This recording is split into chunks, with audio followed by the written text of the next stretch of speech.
பெண்களுக்கு ஏற்படும் கர்ப்பப்பை பிரச்சனைகள், ஆண்களுக்கு ஏற்படும் விந்தணு குறைபாடுகளை சரி செய்து இயற்கையான முறையில் கருத்தரிக்க ethnic health care natural fertility centre. Call 96000037. Chavakachcheri வைத்தியசாலை விவகாரம். வைத்தியர் அர்ச்சுனாவுக்கு பதில் வேறொருவர் நியமனம். கொழும்பையொலுகிய துப்பாக்கிச்சூடு 6 பேர் கைது. தேர்தல் பந்தயத்தில் இறுதி வரை ஓடி டொனால்ட் ட்ரம்பை வீழ்த்துவேன், ஜனாதிபதி ஜோ பைடன் உறுதி. 14 துறைகளுக்கு வரி அறவீடு வெளியானது முக்கிய அறிவிப்பு. புதிய வரி அறவீடுகள் குறித்து அரசாங்கம் அவதானம். வைத்தியர் அர்ச்சுனாவிற்கு கொழும்பிலிருந்து வந்த விசேட அழைப்பு. போர் பதட்டத்திற்கு மத்தியில் புடினை சந்தித்துள்ள நரேந்திர மோடி.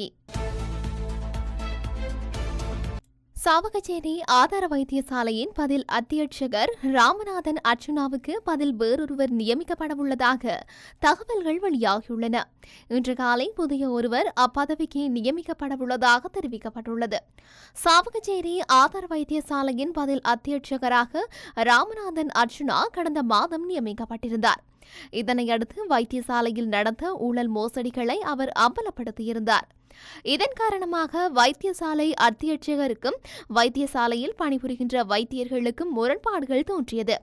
இதனையடுத்து வைத்தியர் அர்ச்சுனா வைத்தியசாலையில் இருந்து வெளியேற்ற நடவடிக்கை எடுக்கப்பட்டிருந்தது. எவ்வாறாயினும் மக்கள் மத்தியில் ஏற்பட்ட செல்வாக்கு காரணமாக வைத்தியர் அர்ச்சுனா மாற்றம் வேண்டாம் என போராட்டம் நடத்தியிருந்தார். நேற்று சாவகச்சேரி ஆதார வைத்தியசாலை பகுதியில் பெரும் போராட்டம் முன்னெடுக்கப்பட்டிருந்தது. இந்த நிலையில் பேச்சுவார்த்தை நடத்த கொழும்புக்கு வருமாறு வைத்தியர் அர்ச்சுனாவுக்கு அழைப்பு விடுக்கப்பட்டிருந்தது. இதனையடுத்து அவர் வைத்தியசாலையில் இருந்து வெளியேறியிருந்தார். இந்த நிலையிலேயே வைத்தியர் அர்ச்சுனாவுக்கு பதில் வேறொருவர் அப்பதவிக்கு நியமிக்கப்படவுள்ளதாக தெரிவிக்கப்பட்டுள்ளது. அதுருகிரிய ஒருவல பிரதேசத்தில் நேற்று இடம்பெற்ற துப்பாக்கிச்சூட்டு சம்பவத்துடன் தொடர்புடைய சந்தேக நபர்கள் 6 பேர் போலீசாரால் கைது செய்யப்பட்டுள்ளனர். சந்தேக நபர்களில் பச்சை குத்தும் கடையின் உரிமையாளரும் உள்ளடங்குவதாக போலீஸ் ஊடக பேச்சாளர் அலுவலகம் தெரிவித்துள்ளது.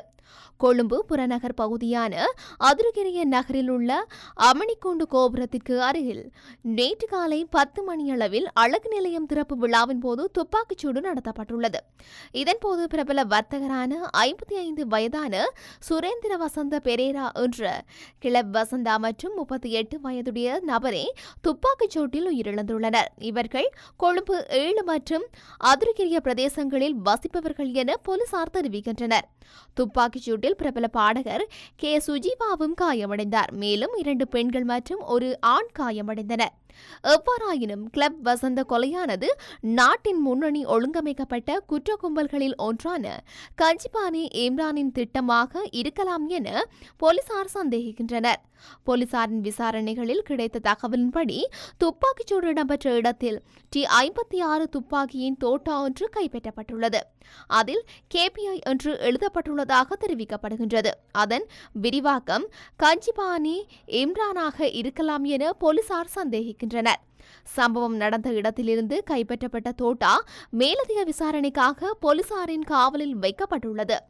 சம்பவம் தொடர்பில் போலீசார் மேலதிக விசாரணைகளை மேற்கொண்டு வருகின்றார்கள்.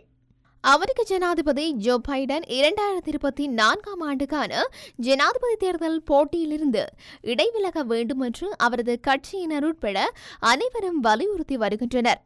இந்த நிலையில் தான் போட்டியிலிருந்து இடைவிலகப் போவதில்லை என அண்மையில் மின்னஞ்சல் மூலம் ஜோ பைடன் தெரிவித்திருந்தார். இப்பின்னணியில் ஜனநாயக கட்சி சார்பில் போட்டியிடும் ஜோ பைடன் தேர்தலிலிருந்து பின்வாங்க மாட்டேன் என உறுதியாக தெரிவித்துள்ளார். இதுகுறித்து கருத்து தெரிவித்த அவர், டொனால்ட் ட்ரம்பை வீழ்த்த முடியும் என்பதை நான் நம்பாவிட்டால் மீண்டும் தேர்தலில் போட்டியிட மாட்டேன். இந்த தேர்தலில் போட்டியிடுவதில் தீவிரமாக உள்ளேன். இந்த பந்தயத்தில் இறுதி வரை ஓடி டொனால்ட் ட்ரம்பை வீழ்த்துவேன். இறுதி வேட்பாளர் தேர்வுக்கு இன்னும் 42 நாட்களும் பொது தேர்தல் தொடங்க இன்னும் 119 நாட்களும் உள்ளன. நமது தீர்மானங்கள் பலவீனமாக இருந்தால் அது ட்ரம்புக்கு சாதகமாக மாறிவிடும். இந்த நேரத்தில் நாம் ஒன்றிணைந்து ட்ரம்பை வீழ்த்த வேண்டும் என தெரிவித்துள்ளமை குறிப்பிடத்தக்கது. வரி அறவீடு குறித்து நிதி ராஜாங்க அமைச்சர் ரஞ்சித் சியாமலபிட்டிய அறிவிப்பொன்றை வெளியிட்டுள்ளார். இதுவரையில் கவனம் செலுத்தாத 14 துறைகள் தொடர்பில் அவதானம் செலுத்தி அவற்றிலிருந்து வரி அறவீடு செய்யவுள்ளதாக அவர் தெரிவித்துள்ளார். கேகாலையில் ஊடகங்களுக்கு கருத்து தெரிவிக்கும் போதே அவர் இதனை கூறியுள்ளார். மேலும் கூறுகையில், கடந்த ஆண்டு 14 துறைகள் வரி செலுத்துவதற்காக கட்டாயம் பதிவு செய்ய வேண்டுமென நாம் கொண்டு வந்தோம். பாரிய அளவில் மேலதிக வகுப்புகள், தனியார் பாடசாலைகள், தனியார் மருத்துவ சேவைகள், பொறியியல் சேவைகள், நில அளவை சேவைகள் இந்த 14 துறைகளில் உள்ளன. எனவே 14 துறைகளின் மூலம் பதிவு செய்யப்பட்ட அனைவரின் வருமானம் குறித்து உள்நாட்டு வருமான வரி திணைக்களம் தெளிவான விசாரணை ஒன்றை நடத்தி வருகின்றது.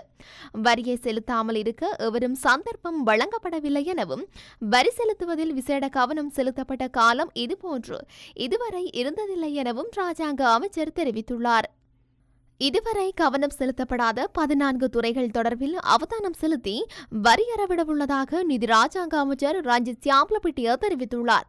கேகாலையில் ஊடகங்களுக்கு கருத்து தெரிவிக்கும் போதே அவர் இதனை தெரிவித்துள்ளார். இது தொடர்பில் மேலும் கருத்து தெரிவித்த அவர், இதுவரை கவனம் செலுத்தப்படாத 14 துறைகள் தொடர்பில் அவதானம் செலுத்தப்பட்டுள்ளதுடன் மேலதிக விசாரணைகள் ஆரம்பிக்கப்பட்டுள்ளன. வரி செலுத்துவதை தவிர்ப்பதற்கான சந்தர்ப்பம் எவருக்கும் வழங்கப்படவில்லை.